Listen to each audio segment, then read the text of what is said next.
omniconscious, omnipresent, and omniscient, and all aware, and you and I are made in the image and likeness of God. Therefore, we have the ability, as when I was in graduate school working on my doctorate with Bucky Fuller, Dr. Fuller always says, you're here to be not a specific, but you're here to be a comprehensivist. You're here to understand the general operating principles of the universe, and once you set in order the general operating principles of the universe, you become invincible. Now, how many of you have ever been rejected by anyone, anytime, any place, for any reason?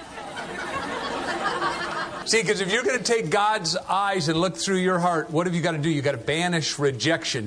What did Eleanor Roosevelt say? Not far from here in Hyde Park, New York, in a wall longer than that, in marble, they've got, no one can reject me without my permission.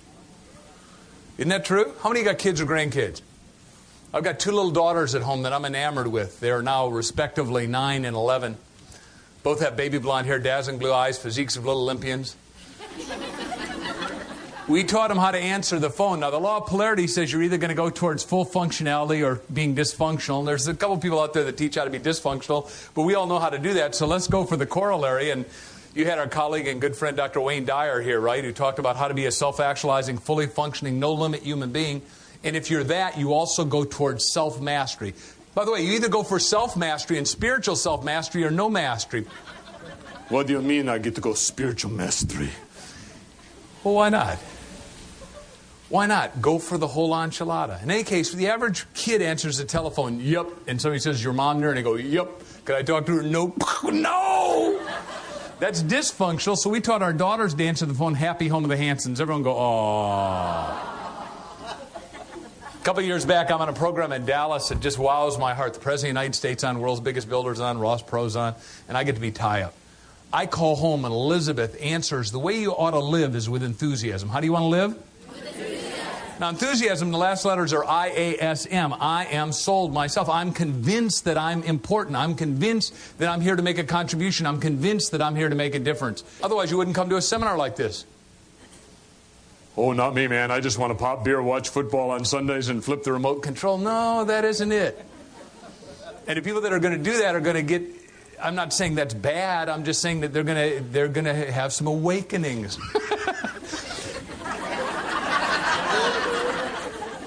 Because at a time of fast spiritual transition, if you're not awake, you're asleep. And if you're asleep, you get recycled. I tried recycle. It's real easy. I suck in rather than blow out. Okay. I see she's trying to mimic the way I do it. In any case, we told my daughters to answer the phone, happy home of the Hansens. I call home, Elizabeth answers, happy home of the Hansens, Elizabeth speaking. I said, honey, it's Daddy, and I just want to tell you I love you. She said, Daddy, I'm telling you I love you in your ear, but I know it's melting your heart. And don't little kids get to melt your heart? See, because it's not the breaths you and I take that make life, the quality of life that Marcia and Jack and I were talking about at lunch. It's how many breathtaking moments you get. And see, what Jack and I are about is finding those breathtaking moments, those slices of life, those things that give you goosebumps, those things that when I talk to 10,000 Marines, they say, Dr. Hansen, we don't cry, but you made our eyeballs sweaty. You know, I'm a macho man. I got a white sidewall head. And I know I got a couple of former Marines in here, and I'm not picking on you. Because remember, you're here to have fun. And the best way to have fun is do self-deprecating humor. Put yourself down.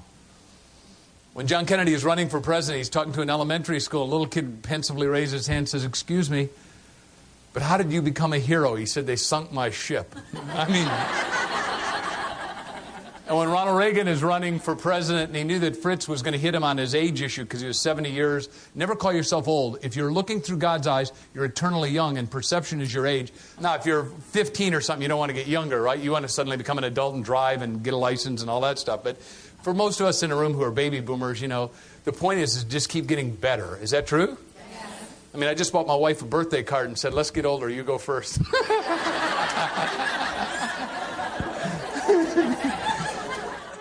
You're hip. I told you were good, but you're great. Anyhow, back to Elizabeth. We're walking hand in hand to her best friend Amanda's house, and she looks up and says, Dad, if you're real nice and ask, please, I'll let you carry me. Now, why am I teaching you that? Because when you say no to a little kid, what does it mean?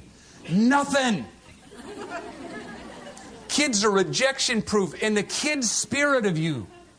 Now, remember, what Marcia talked about last night is that you're going to go for your dream. And if you're a no-limit person and you have